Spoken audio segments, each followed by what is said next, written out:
প্রতি বাড়িতে বাড়িতে বর্তমানে আমাদের অফিসার সবাই মিলে আসে আমাদের কাট করে দিবে লইছে। অন্তর থেকে আমরা ভালোবাসি যে উদ্যোগটা নিছে। অল ফ্যামিলি বর্তমান জানি পায় এবং আমি আর যেরকম পাইছি এবং 10 জনের জানি এইভাবে কার্ডটা পায়। আমাদের কৃষকের যে উপকরণগুলা সেগুলোর দাম ছিল, সেগুলো তো আমার নিজের পকেট থেকে দিতে হতো, আমাদের খুব কষ্ট হতো। এখন যেহেতু আমাদের মাননীয় প্রধানমন্ত্রী এটা করছে, এখন আমরা কিছু হইলেও আমরা এটা উপকৃত হব।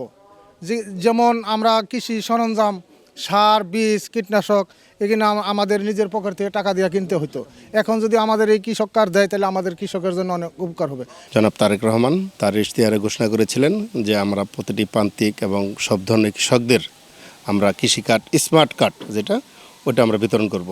সেই ধারাবাহিকতায় আমাদের গাজীপুর 2 আসনের মাননীয় সংসদ সদস্য মঞ্জুরুল আলম রনি স্যার, উনি আমাদের যে ডিডি সাহেব আছেন, উনি কৃষি কর্মকর্তা যারা আছেন সবারই সহযোগিতায় আজকে এই কাউলতায় আমাদের সব ধরনের যারা প্রান্তিক, মৎস্য, যারা সব ধরনের কৃষকদের বাড়ি বাড়ি গিয়ে যে স্মার্ট কার্ড বিতরণের যে তথ্য সংগ্রহ করেছেন। নগদ নিয়ে এলো হার না মানা হার অফার। সর্বনিম্ন 10,000 টাকা রেমিটেন্স নগদে পাঠালে থাকছে স্বর্ণের হার জেতার সুযোগ। নির্বাচনী ইশতেহার বাস্তবায়নের একটি অন্যতম কার্যক্রম হচ্ছে সারা দেশের কৃষকদের মাঝে কৃষক কার্ড বিতরণ। তো আমরা গতকাল থেকে 16ই জুলাই থেকে সারা দেশের প্রত্যেকটি উপজেলার একটি ব্লকে এই কার্যক্রম তথ্য সংগ্রহের কাজটি শুরু হয় এবং গাজীপুর জেলার 5টি উপজেলার 5টি ব্লকে তথ্য কার্যক্রম সংগ্রহের কার্যক্রম শুরু হয়েছে।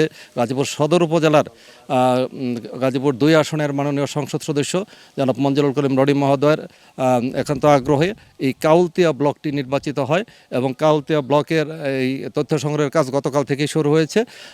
এখানে একটি ডিজিটাল মোবাইল অ্যাপস ব্যবহার করে সম্পূর্ণ ডিজিটাল পদ্ধতিতে আমাদের উপসহকারী কৃষি কর্মকর্তাগণ ইতিমধ্যে প্রশিক্ষণ গ্রহণ করেছেন এবং এই ব্লকে 15 জন উপসহকারী কৃষি কর্মকর্তাগণ তথ্য সংগ্রহের কাজটি করে যাচ্ছেন এবং আগামী 5ই আগস্ট পর্যন্ত আমাদের এই তথ্য সংগ্রহের কাজটি চলবে।